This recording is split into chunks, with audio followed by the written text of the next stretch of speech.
Hello and welcome to the first of 4 special Gardeners World programmes. Winter may still be flexing its muscles, but things are gradually waking up in our gardens. And the countdown to spring and the start of another gardening year has begun. So, for the next 4 weeks, we'll be celebrating the joy of gardening and our passion for plants by looking back at some of our most memorable seasonal highlights. Coming up on today's programme. Frances is at Newby Hall in North Yorkshire, where candelabra primulas light up the garden. I really love getting to understand and know how a plant grows in the wild. And these primulas will grow all along the water's edge and they seed themselves really easily in those spaces. We meet a couple who spent their entire lives devoted to growing and hybridising thousands of cacti. I can remember the cacti names easier than I can people's names. Cactus Stainsii Arit Oroserius Trollii, the old man of the Andes. Gymnocalicium Horridespinum variety orientale. And Arit explores the garden at Charleston in East Sussex, designed just over a century ago as a living painting. It's a place brimming full of ideas and creativity, and you can really feel the energy here.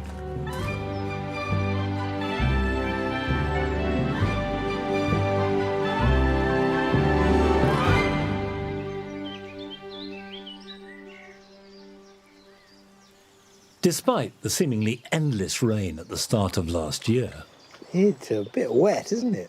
The garden here at Longmeadow came through it all. And spring arrived with its glorious froth of flower from blossom and spring bulbs.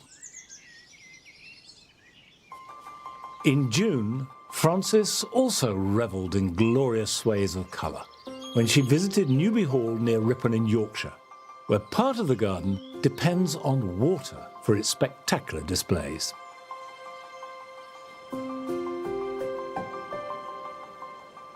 The first thing that strikes you about Newby Hall is its really clever design. Lots of little gardens all come off this big central herbaceous border, just like rooms off a corridor, and each with their own planting style and their own planting season. So when you come here, no matter what time of year, there's always something to look at. The main border runs all the way to the River Ure, and running water is key to the plants I'm here to see today in all their glory. This is the water garden, a huge pond fed by a gently running stream and filled with stunning wetland species. So there's Iris pseudochorus, very majestic Gunneria manicata and Regerzia, amongst others. But undoubtedly, the star of the show here has to be the candelabra primulas. They're absolutely stunning.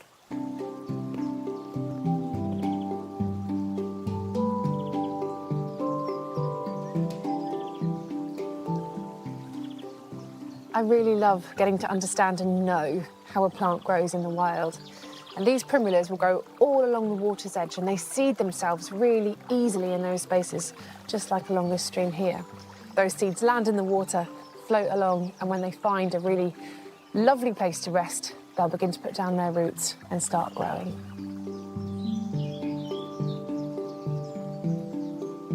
Candelabra primulas are beautiful sculptural plants originating from China and the Himalayas, where they grow in wet mountain meadows, along streamsides, on muddy slopes and in moist open pastures. And this gives us a clue as to where we can grow them in our own gardens. Any plants that grow in or beside water have a lot of challenging conditions to deal with. The first is they have to cling on and not get washed away, so primulas have very strong roots. The second is that they have to get air to the roots as well as to the top of the plant. So as with many wetland plants, primulas have spongy roots also, so they have air right underneath the soil for gas exchange and all the other essential things the plant has to do.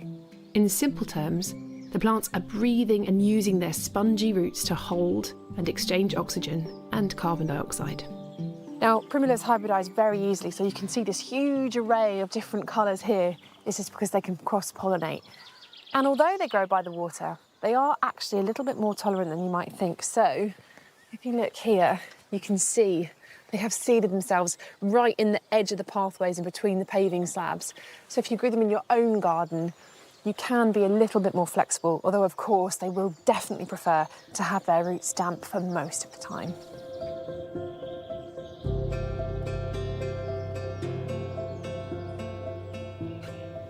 Here among the grasses, shrubs and trees is Primula japonica postford white with its majestic stems of beautiful white flowers. Candelabra primulas get their name from the whorls of flowers produced in tiers all the way up the stem. These whorls contain about 10 or so flowers and will form every 5 or 6 days a new tier. So you can see that some of these have already been flowering for a number of weeks and there are still new flowers forming on the top. That gives them a really long flowering period, which of course is great in the garden, but there is a reason for it. The longer a plant flowers, the more chance it has of being pollinated, because in bad weather, pollinators won't come out. So this flowering for weeks and weeks means there's a really good chance that they will. And you can see the flower form itself really sucks you in when you look closely at it. You can see the throat of the flower where that nectar is situated and pollinators can access it. It's always really worth getting such a good look up and close at the flowers just to really understand them. And the reason that these flowers are so tall, again, it's very beautiful, but it's so that insects can see them in other wetland plants and find those flowers.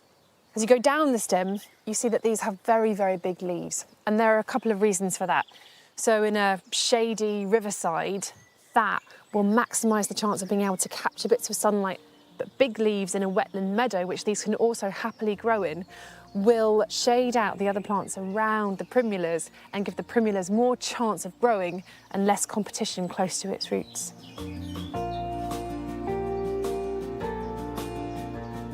Lawrence Wright is the head gardener here, and he is currently renovating the rock garden. So this is obviously a work in progress, but tell me about this amazing transformation that's happening. We've spent the last sort of 4 or 5 years actually working through the rock garden project. Right. It's a fascinating story.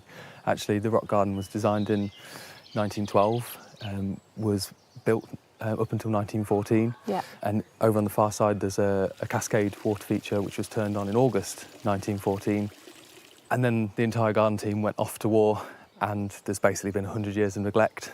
Nothing since? Nothing really since. The tiny little bit of trimming and pulling off the worst weeds, but other than that, not a huge amount. Wow. So then in 2019, the team embarked on a restoration and redevelopment project. And then a few years later, we're sort of midpoint. It's beautiful. So talk me through this. I can see obviously there are the primulas, which you wouldn't typically expect to see in a rock garden necessarily. What we've done is where we've got the sunny, more open areas, we're then using that as a space to showcase alpine plants. And then in the shady areas, we've gone for a more woodland planting style. So it's given us huge variance of interest in the planting. And then specifically here where the primulas are, it's naturally a damper area of the rock garden. Okay. And originally we actually set out with the view of growing the Mecanopsis, the blue poppies. Which are looking stunning. Looking stunning right now. And it naturally stays wet enough here for them to happily survive. It's naturally wet, but we've done a little bit of landscaping to try and encourage the moisture to stay. So we've actually created a very slight valley, and it runs around the area that the Mecanopsis and the primulas are in. Essentially, rain that falls on the top of either side of the valley runs down to the middle, and then we try and keep as much moisture in the soil as possible. At the bottom of that, we've incorporated loads of well-rotted manure, which is great for the Mecanopsis specifically because they enjoy really deep, rich, fertile soil, but it holds moisture as well. Okay. So everything that's great for the Mecanopsis is then fantastic for the primula too. You must be really chuffed with how this is all taking shape. Really chuffed.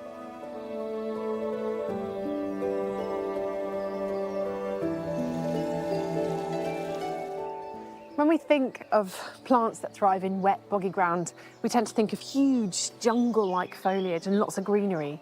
And that's why primulas are so valuable, because they thrive in just those conditions, but they bring colour and they bring vibrancy and they bring joy. and they bring flowers.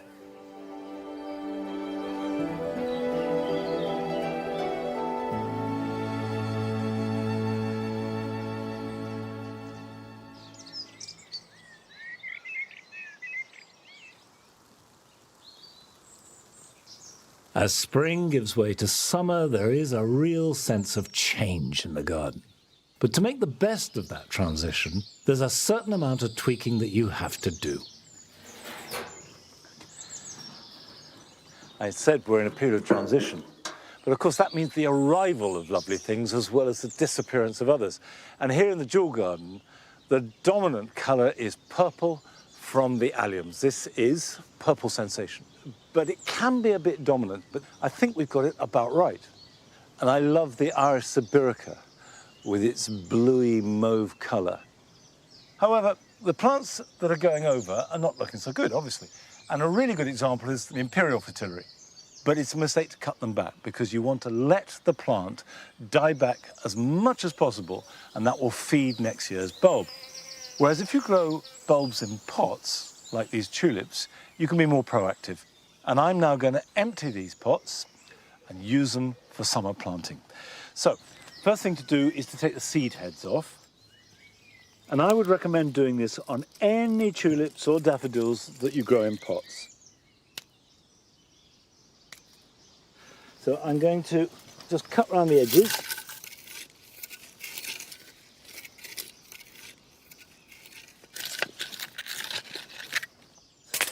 Okay, that's the easy bit. Now the tricky bit. Lift this up, and this is why I've got the barrow here. Hope this comes out in one piece. Yeah, there we go, not too bad. There we go. That out the bottom, that can go back in there. And this now will go into a plastic pot. I lift the whole thing up like that, hoping it doesn't fall apart. And if it does, take the end of it. There we go. That's all I need. Now, I will put this somewhere that gets at least half a day's sunlight. It must have some sun, and the more the better. And leave it until there is no green in the foliage or the stems at all. So we'll put those to one side for the moment.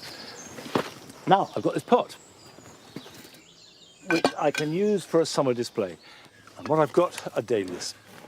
Now, these are both a dahlia called David Howard, and I love David Howard. It's got a slightly darker leaf and a wonderful orange flower. And you can see that with these, I've cut them back. I've cut back the stem, and we've got side shoots developing. Don't be frightened of doing this, because the side shoots will have more flowers.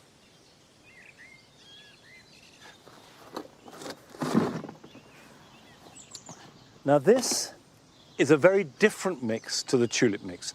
The key to growing tulips is drainage. Dahlias, on the other hand, although they do need some drainage, need more food. So use a peat-free compost and then some perlite or grit to open it out.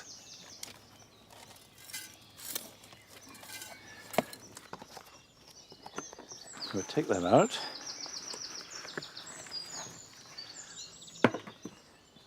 And pop that in. And then fill in around it.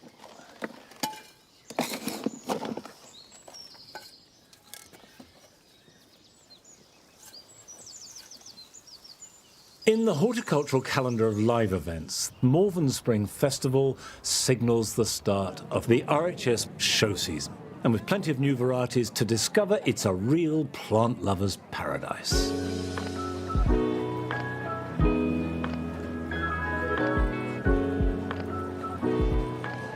Well, what a welcome. The first thing you see is this display of spring bulbs, mainly tulips. The colour is incredible. Now, this is the time to see them, pick your favourites, think about combinations together. Don't forget to write them down and then plant them in the autumn. Look at that, tulip orange balloon. It's enormous. Some people don't like orange. I love it.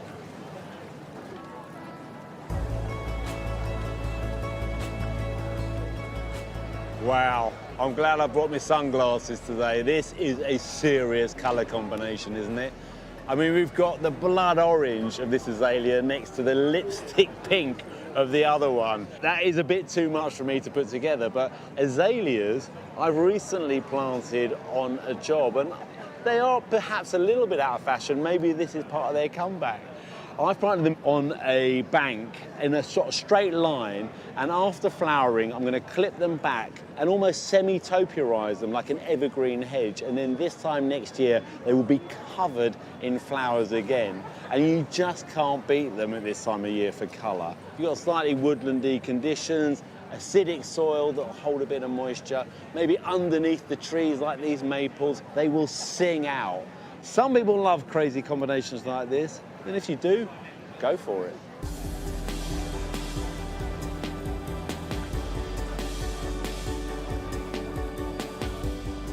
There's that lipstick pink again. This time a bougainvillea. Lovely. Ah, you've got your sunglasses on as well. You need them. I know, it's beautiful.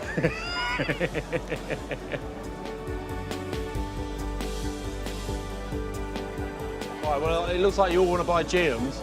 I don't know where Roger is. Beautiful plants, aren't they? I mean, I don't quite know how to use this either.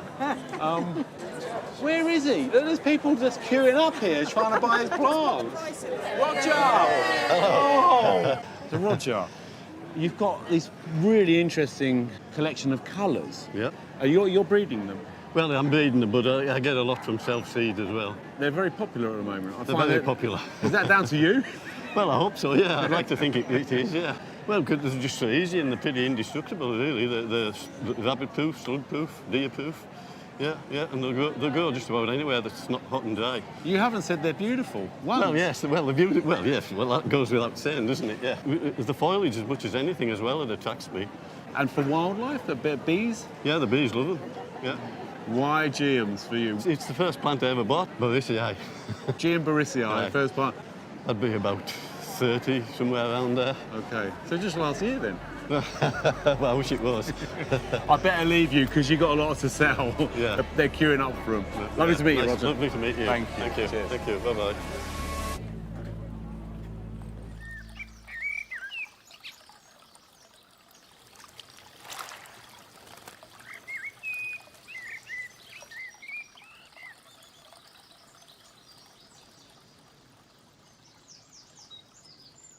Now here in the Paradise Garden, I've been thinking through the changes that it's gone through. It's now in its 6th year. I started to plant it up in 2018. And back then I had this idea, I wanted matrix planting using grasses. It was a steeper tenuissima that I had in all the 4 beds. And then the idea is that plants will grow up through the grasses. Well, that came a cropper because the steeper didn't like that first winter. It was too wet, too cold, and most of them rotted off. So I took them out and replaced them with pheasant grass, which is better adapted to this climate, but it's a very short-lived perennial. So after a year or 2 of those started to go, and now we've reached the point for the first year where we have no grasses in here at all. So that idea of the grass matrix has totally gone. However, it's not a bad thing because it's evolved. Some of the planting has remained strong, like the roses. For example, we have Munstead wood here, Darcy bustle there, really strong crimson flowers. The intensity of the bearded iris counters that. And I've added this Sanguisorba, which is Crimson Queen, and it's working really well for me, picking up on the red of the roses. And also on the Martican lily, which is Claude Schreider. And I think this is the way that borders and gardens evolve. You try something, it doesn't work. You try something else, oh yeah, that's going a bit better. You pair it with a third element, and suddenly it's coming alive in a way that you didn't envisage originally, but it's happening, and it's taking a life of its own.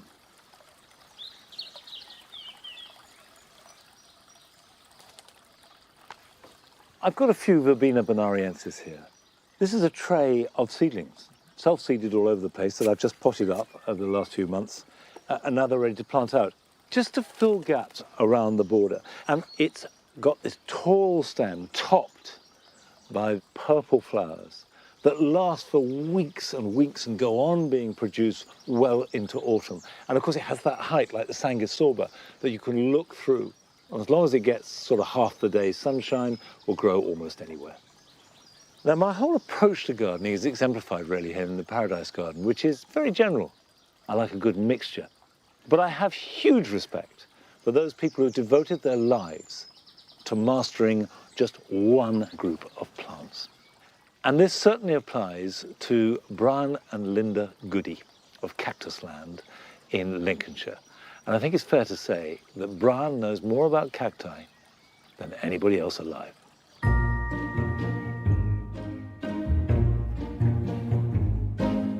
It started in the 50s.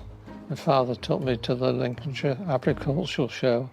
I saw a prickly plant and I was fascinated by it. So he bought me the cactus and that was the beginning. I've still got Fred, the original one.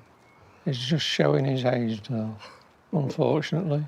I've been around cactus more than 60 years, near 70. I started growing them and just put a notice out on the roadside, cacti for sale. Start somewhere. We eventually settled, got married, didn't we? At that stage you were running a general nursery, weren't you? All sorts of plants with cacti as a hobby. We had the decision to make whether to be a garden centre or to do something else. And you decided you wanted to specialise. Many years after, we've been to Chelsea 30 times, got 30 gold, so what you wanted to do, you made do.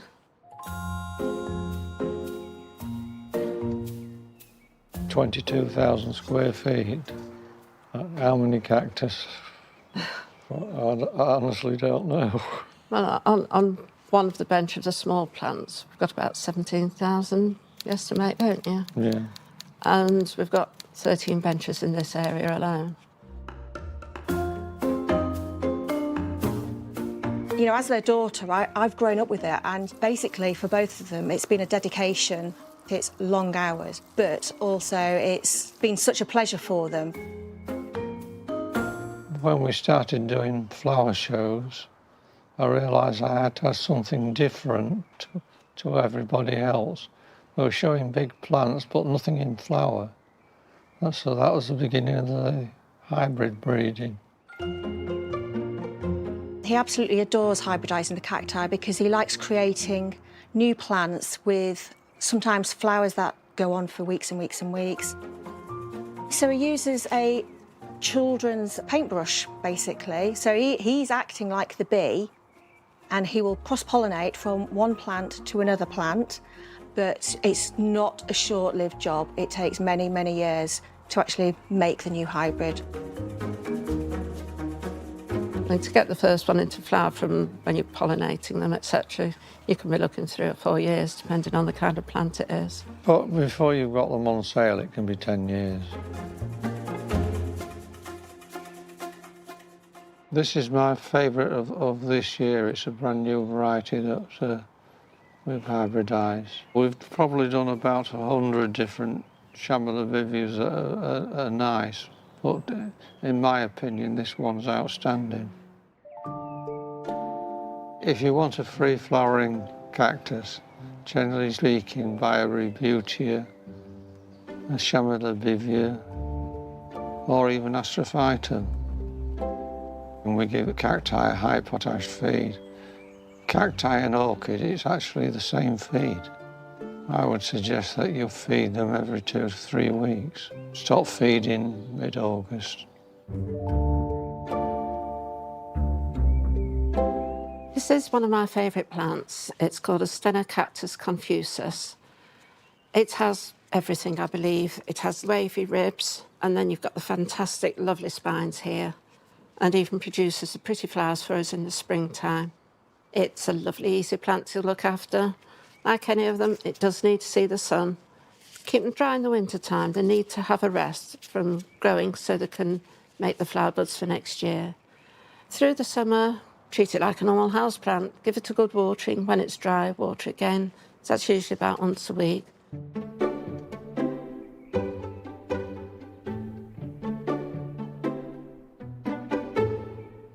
How big is my collection? I can't answer that. There's quite a few thousand plants. 95% have been grown from seeds in here. This is probably around 60 years old. Well, it's Policia flora what's called the last plant. And the fact that I've grown it from seed for 60 years Makes it very special. The passion has been my dad's, but it's grown on my mum, and basically the two of them together have actually grown the business together.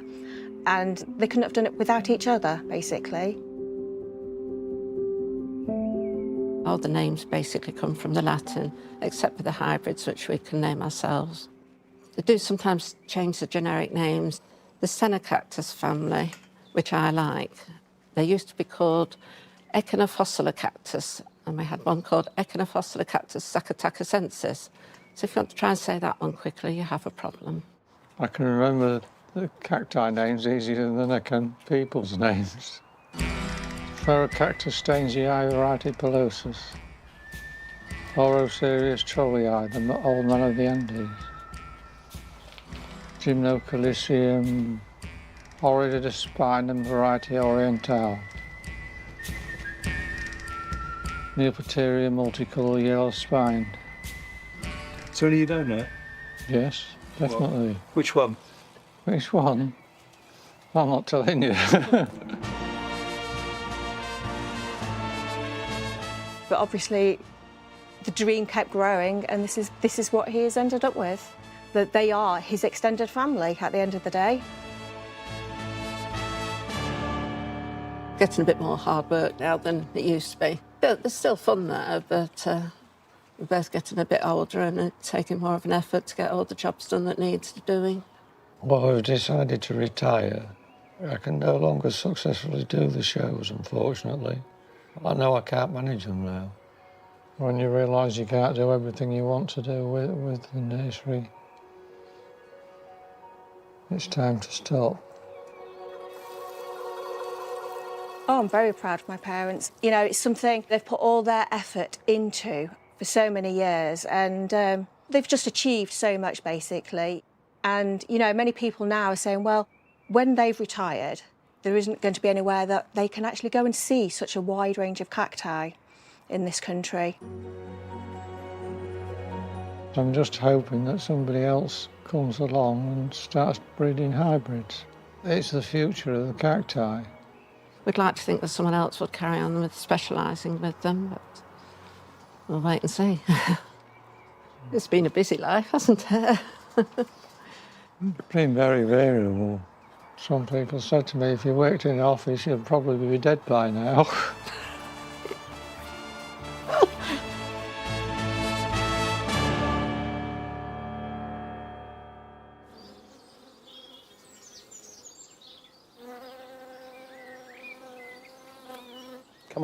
Come on, good boy. Come here. Good boy. Can I have it? Thank you very much. I think we sometimes take for granted the expertise and the years of knowledge that's built up from people like Brian and Linda. So I just hope that that knowledge and the plants can be passed on and carried on to future generations. Do you want that? Are you going to make a fuss? Go on then, look after it for me, all right?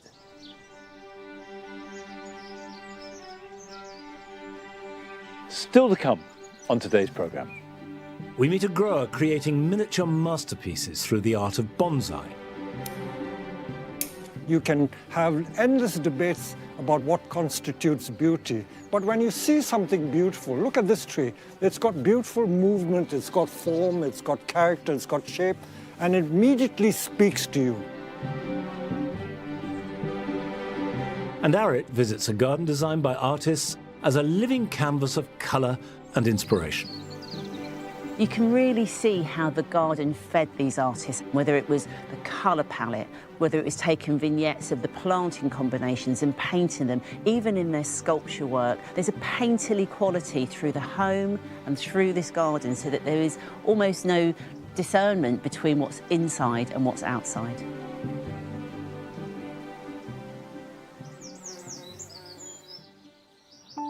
But first, we join Toby in Cheshire. A few miles west of Tatton Park, across the hustle and bustle of the M6, is this place, 15th century Arley Hall. It's steeped in history and surrounded by 12 acres of woodland and stunning formal gardens.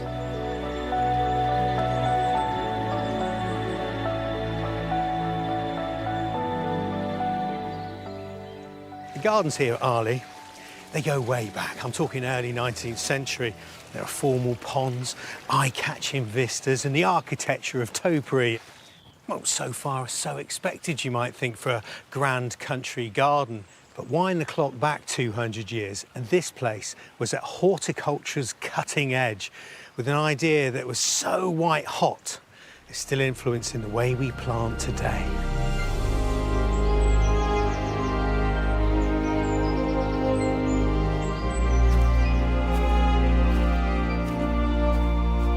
This is Arley Hall's world-famous double herbaceous border.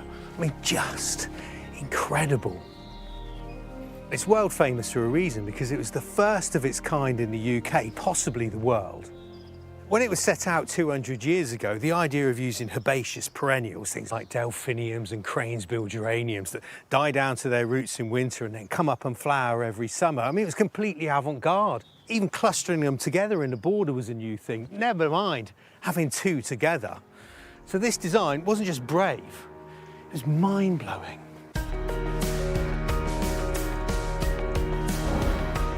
The scale of this place is just incredible. The borders are a full 75 metres long. You know that expression, go big or go home? It could have been invented for this place, because this bed is 5 metres deep, path 4 metres, then another 5 metres of flowers. And the length, well, it's about as long as a football pitch to my eye. But you can forget jumpers for goalposts. Topiary Tower's had a bit of class.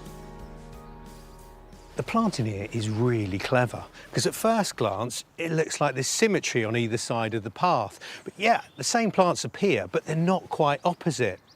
They're slightly out of kilter. The shaken symmetry leads the eye, one border to the next, all the way down to the end. And as you look down the border, because you've got these nodes of colour, well, it creates the illusion that they're joined together. It bunches them up and makes the borders look even more abundant than they actually are. Now, I love chocolatey leaved plants because they create such wonderful contrast with their neighbours. Now, you see this Lysimachia? I'll put that next to the flowers on the Astrantia there. See how much brighter they look? There are flowers for now with the delphiniums and thalictrum, but also blooms to come, like the helenium. And most important in a border design that has lots of herbaceous plants, there are knitters. You see, because herbaceous plants disappear and come back each year, they're always different, and gaps are just an inevitable part of having a border like this. And the knitters, like geraniums and Astrantia, because they're gently spreading, they tie the design together. Keeping these borders looking so seamless is head gardener Gordon Bailey. The plant list for Arley must go on forever. The gardens here are just so full. I mean, you must propagate an awful lot of plants. We grow something like 45 to 50,000 plants a year for our own use. And is the idea that you're packing the borders full, obviously for display, but is there any benefits to that? Does it keep down the weeds? Well, definitely, if you can keep the ground covered, then it definitely suppresses the weeds. That's a big advantage for us. But it's really for the colour of the flowers that we're doing it. One of the things I have to say that I really admire about your garden style is you haven't just gone with the successful plants, because you know how this can be. You get a plant that does really well, it can start appearing everywhere. You curate this beautifully, everywhere looks distinct. Do that on purpose. We don't want to see the same plants repeated all the way around the garden. So in here we've got verbascums. They're also allowed in the herbaceous border, but we don't allow them anywhere else in the garden. If they start to appear in the next area of garden, we rogue them out. I mean, for anyone gardening, that's such a good tip, because you can end up with a garden of survivors, can't you? Yes, yes. It's so easy to propagate the easy stuff. Yeah. It's more challenging to work with the difficult things. So that's what we like to do. We like to push ourselves. And balance is everything in the herbaceous borders. Absolutely, yes. Just keeping the scale and the colours and the textures of the foliage and everything together. It's all got to be taken into account when you're doing it. Do you have a plan for where they all go, or do you just sort of, I suppose, evolve the borders every year? The border really evolves. We keep a record of what's where, so we know what it is, and then on that record we make notes as to what we're going to move. Yeah. Then we'll shift them around in the autumn-winter period, and then take another note again, and then start afresh the next year. So Gordon, you've been the custodian of these borders for 15 years. In that time you must have done an awful lot of staking. Oh yes, there's been a fair few have been put into the ground, yeah. I bet you got some good intel on how to do it. Do you want to show me what your method is? Yeah, of course I can.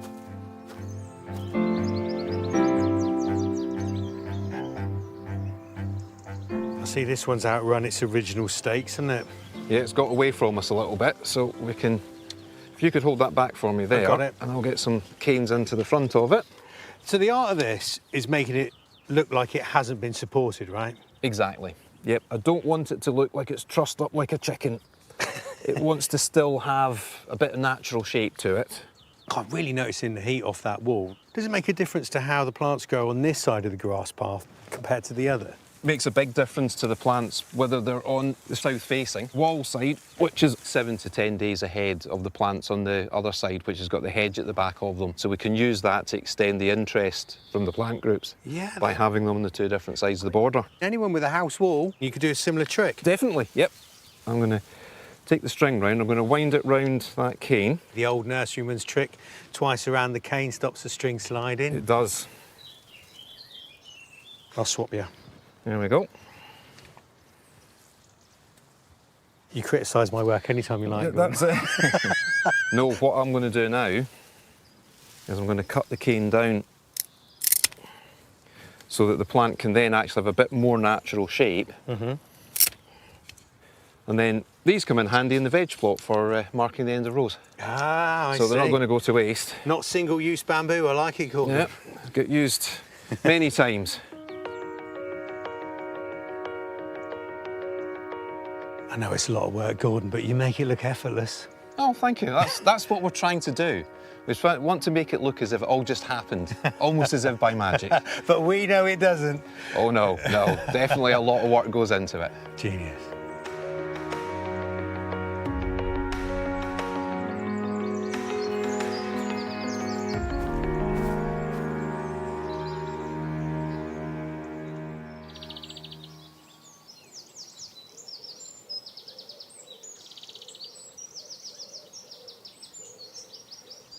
Over the past year or so, I've been making changes to the cottage garden here at Longmeadow.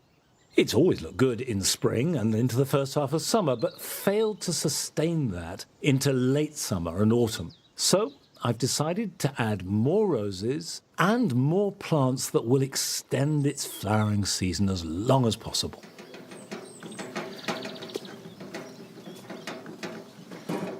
The big change last autumn here in the cottage garden was taking out the very established box hedge and also avenue of espaliered pears that have been here for 30 years. Really the thing that I'm trying to do now is to keep the change going through the planting, to extend the season. And you can see we've got sweet peas, we've got cosmos, we've got phlox, and we've got these geraniums. This is a geranium called Blue Cloud. It is really one of the biggest geraniums you can get and absolutely perfect for in here. But in order to keep it flowering, I need to cut it back a bit. And I know that can feel counterintuitive, but it really, at this time of year, you do need to be thinking about that. So, for example, we've got good flowering here, but down below, this is a mass of seed heads. And the plant will be putting more energy into the production of seeds than it will flowers. So if I leave those, gradually we'll get fewer and fewer flowers and just a load of seed heads. So I'm going to cut those off, and that will mean that this should flower well into September, if not October. So we go in here and just cut fairly indiscriminately.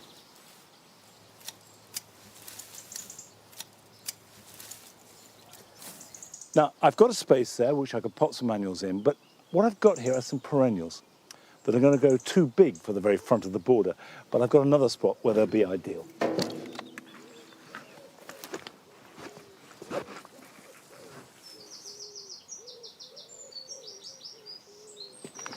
I've got a tray of phlox.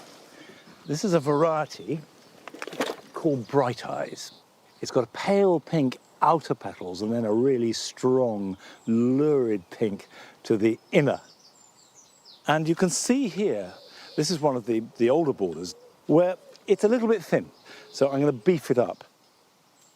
Now, at the moment, obviously, these are small plants, but they will grow to about 3-4 foot tall. And the great thing about phlox, they are late summer flowers. They'll grow in most soils, most conditions, although they do need ideally at least half a day of sunshine, so don't put them on a north-facing wall. So I'm going to place them first. I want in here, I'm going to place, I can put one there, and I could put these in groups of 3 to get a really strong display. Right, let's get these in the ground.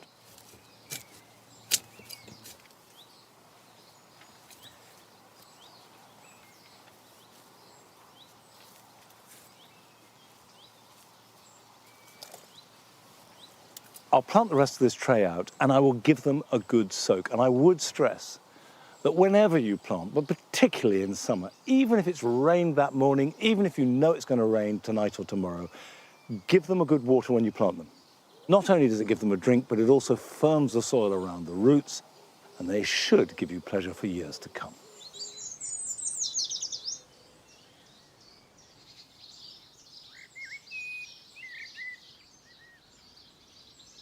We've met many people with a passion for one particular type of gardening or plant. And for Peter Chan in Surrey, it was his dedication to bonsai. A bonsai is simply a tree grown in a pot, but it's not any old tree. It's got to be artistically shaped to resemble a fully grown tree that you would find in nature. They're living works of art.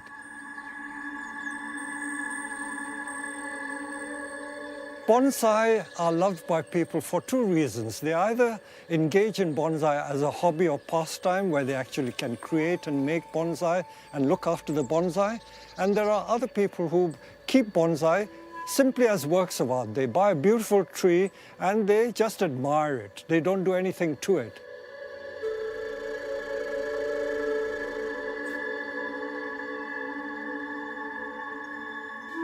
They stay small for 2 basic reasons. If you keep clipping the trees, it doesn't get too big. So you can clip the growing shoots to keep them within the size you want. And of course, growing any plant in a container restricts the growth, and that in itself keeps the tree small.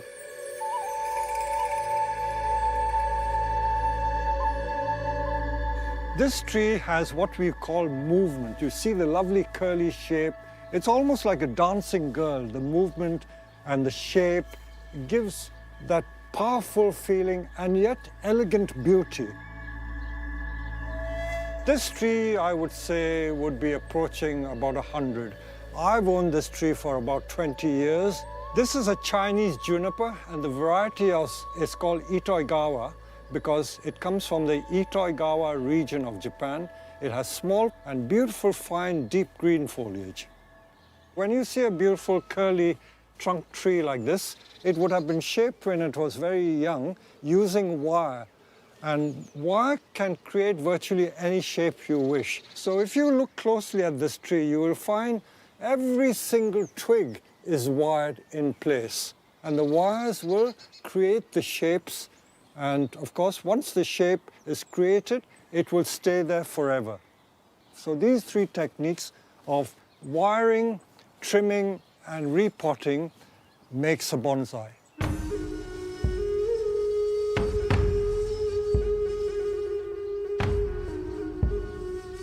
You can make bonsai from virtually any plant. The common ones you come across in garden centers is this Chinese elm, but hobbyists will use conker trees, pines, maples, you name it, you can make it. So almost any plant can be made into a bonsai.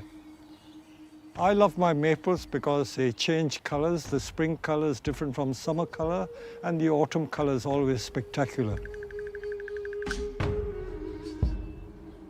You can grow bonsai from seed like the maples we've sown here, or you can get large trees and cut them down and make it into bonsai.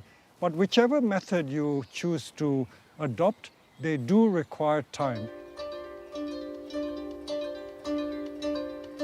You can make a bonsai from any plant or shrub that you can buy from a garden center or nursery. This is a larch which is about 5 or 6 years old. So I'm going to show you how you can do this very, very easily. The shapes are created by wire. So this is special bonsai wire, which is an aluminium wire coated brown so that it blends with the color of the trunk. We wrap it around the trunk tight, and I'm now going to bend it into an S shape. Provided the grade of wire is adequate, it will bend the tree into the shape I want.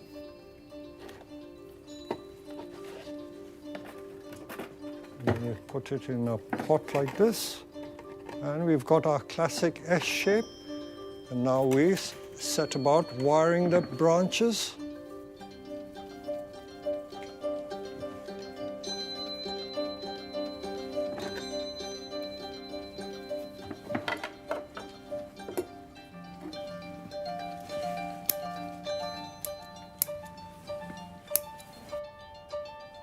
So how easy is that? Classic S-shaped bonsai, and all it needs is a little bonsai pot. And we can put it in a plastic training pot like that, and you've got your bonsai.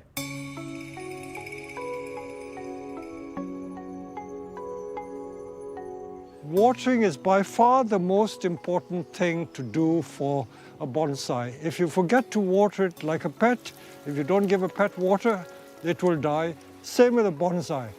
As a rule of thumb, just make sure that the soil is never bone dry. Always keep it sufficiently moist. Feeding is also important, so a little bit of plant food once a month will keep it looking bright and green and healthy. What makes a bonsai attractive or beautiful? Like anything beautiful, it's hard to explain what beauty is. You can have endless debates about what constitutes beauty. But when you see something beautiful, look at this tree. It's got beautiful movement, it's got form, it's got character, it's got shape, and it immediately speaks to you. Bonsai was started by the Chinese probably about 2,000 years ago, and not by the Japanese, contrary to most popular belief. The word bonsai simply means a potted plant. Bon or pun means pot, and sai or su means tree. The Chinese have always loved plants, and they've always had a rich tradition in high-fired ceramics. So when plants and ceramic pots came together, the natural outcome was bonsai.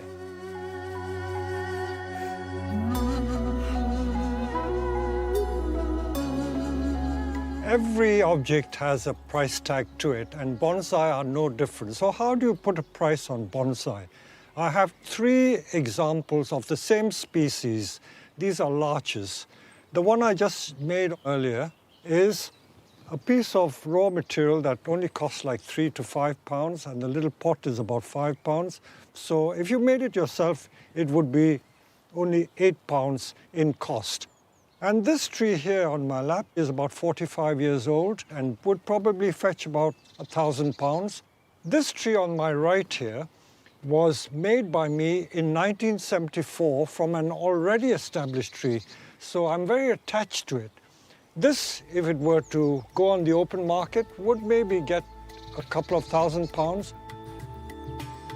Many people ask, how do you put a price on a tree? Is it the age? But really, the value of a bonsai depends on its beauty. If a tree is beautiful, it commands more money than one which is less beautiful. Age is an important factor, but age is not the only consideration. Same with people. If you're just old but not nice, you're not so likable or desirable. But if you're old and nice, everyone will like you and you're a much better person. Same with bonsai.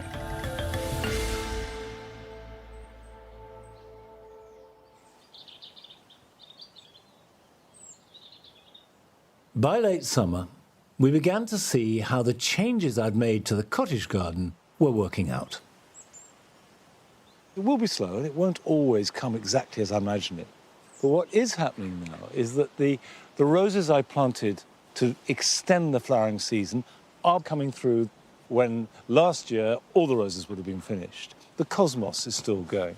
And I'm particularly happy with the way that a particular dahlia, Rothsay Reveller, which we've never grown here in the cottage garden before. We always had it in the orchard beds, has really worked well with the various cosmos, and it seems to be very happy.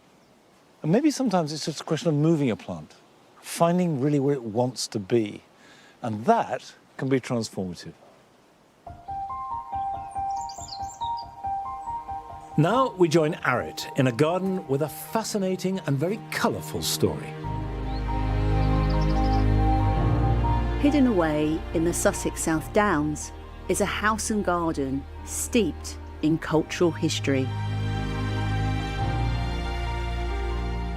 This is Charleston, and it's a place which has been brimming full of ideas and creativity for over a century, and you can really feel the energy here. In 1916, Charleston became the home and studio of artists Vanessa Bell and Duncan Grant. They were part of the infamous Bloomsbury Group, a circle of radical creatives from London who had liberal ideas and lifestyles. When they arrived, the garden was filled with fruit trees and vegetables, but after being redesigned in 1918, a rectangular lawn, gravel paths and flower beds were created. The garden became their canvas, and they filled it with the flowers they loved to paint, which Vanessa alluded to in a letter she wrote in 1936. One result of the rain we've had is that when the sun does come out, everything seems deliciously fresh. The garden is now a mass of flowers with hollyhocks, sweet peas and zinnias. I wander about in it at odd moments for the pleasures of the sights and smells. You can really see how the garden fed these artists, how Duncan and Vanessa could come out and draw inspiration out of this garden, whether it was the colour palette, whether it was taking vignettes of the planting combinations and painting them, even in their sculpture work. There's a painterly quality through the home and through this garden, so that there is almost no discernment between what's inside and what's outside. Today, keeping the spirit of Charleston alive is head gardener Harry Hoblin. It must be a huge privilege, but such a responsibility looking after this garden. Yeah, absolutely. I suppose I'm increasingly seeing my role in this garden as kind of like a guiding hand who's inherited this legacy and continue adapting to changing conditions as well, whilst also paying great homage to the original spirit and ethos of this garden. I love the wildness of it and that feeling of annuals that jostle up against perennials. And as much as it kind of looks as if it's wild, I'm sure there's quite a lot of work that still goes into the garden. Yeah, it's an artist's garden, so it's supposed to be alive and popping with colour, and she talks in some of her letters about hollyhocks and dahlias growing through the fruit trees. This medley, I suppose, is perhaps the right word for it. But that does allow me to experiment with self-seeding. Most of the hollyhocks you can see in this garden have self-sown, and it's really just a case of editing out things that maybe you don't seem appropriate. The pressures on gardening is really difficult now, isn't it, with sustainability? How are you managing that here? Considering how I can make the planting as resilient as possible is of great importance to me. I've found increasingly that the phlox, they're really thriving in shadier positions. And then in those sunnier spots, perhaps I'm looking to introduce newer plants that can tolerate those drier conditions. You know, I don't think I've had the sprinklers on once this season, and it's actually much more important, I think, to be watering, if necessary, plants at the base. But actually that, for me, is still a sort of secondary measure to the most important thing, perhaps, if you're growing, you know, plants that like a rich, fertile soil, which is obviously mulching. So I produce most of my own compost here on site and try and do a thick mulch layer in late winter and early spring. Harry has a number of different compost heaps spread around the garden at Charleston, and he's proud of his sustainable recipe. This is what us compost enthusiasts call compost cakes. This is kind of a slower composting process whereby, I guess just like a cake, you're kind of layering up different materials. This has got a mixture of brown materials, which might be sort of dried hay, wood chip, and then also greener materials, so food waste, fresh grass clippings, which are obviously rich in nitrogen. Yeah. So I think I used to perhaps buy in more compost onto the site, but increasingly I want to be creating my own compost. Reducing, reusing and recycling as much as possible. Harry also builds dead hedges around the site using twigs and woody prunings from the garden. They reduce the need for bonfires and, perhaps more importantly, provide a useful habitat for wildlife. So this is kind of the final stage of my sort of composting process. But I felt like through the growing season, the best thing to do would perhaps be to plant some squashes into them. Squash is obviously like a sort of rich soil, both rich in nutrients and sort of moisture retention qualities. So putting them in, your final stage of composting heap makes the most sense. They haven't had any water other than obviously nature's rain. Wow, that's so it's nice to have them scrambling over the walls into the walled garden.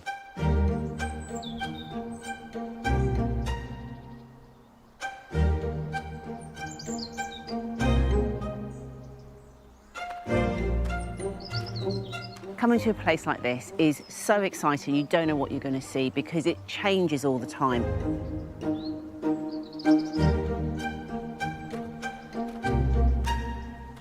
I love how all of the self-seeding is allowed so that you get this really extra layer of creativity coming through the borders. And that takes confidence to be able to allow that to happen. That allows the garden to breathe, whilst you're also able to kind of interject with a little bit of styling and a little bit of editing. That's the creative part of this garden that really makes it feel very, very special. What do you think Vanessa and Duncan would make of your sustainable input into the garden, your ethos of gardening? I think they'd be very much in accordance with it. I mean, the way that they lived, they were very much people who created, reused and recycled materials. So if you just look on the piazza there at the mosaic, it's all made from broken bits of ceramics. So they very much like to reuse things. Well, it's nice to think that you'd be allowed to stay. Yeah, well, I'd like to think so too.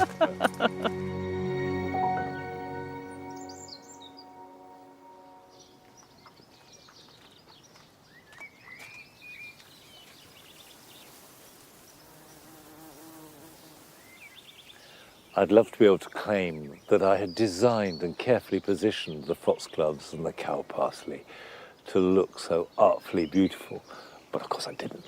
They're self-sown. However, I can claim credit for the rose climbing up the apple tree behind it. It's a rose called Rosa multiflora carnea. Not very common. And I only planted that about 4 or 5 years ago. And you can see that already it's grown really big. It's climbed to the top of that apple tree, which is a full standard. It's big. And no doubt it'll get a lot bigger. And it's absolutely glorious. And I love rambling roses for the freedom they have. They differ from climbing roses in that the flowers tend to be smaller. They only flower once. And they smother the plant, and as the name suggests, they ramble. They grow very freely and often very big. And that makes them awkward if you've got a small garden, you have to admit. But if you can find room, and obviously you can train them along a fence as well as up, they add that sense of generosity and abundance for a few weeks in summer that nothing else can match.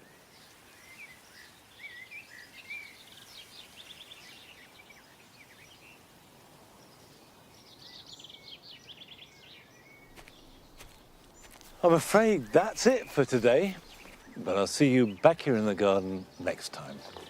So until then, bye-bye.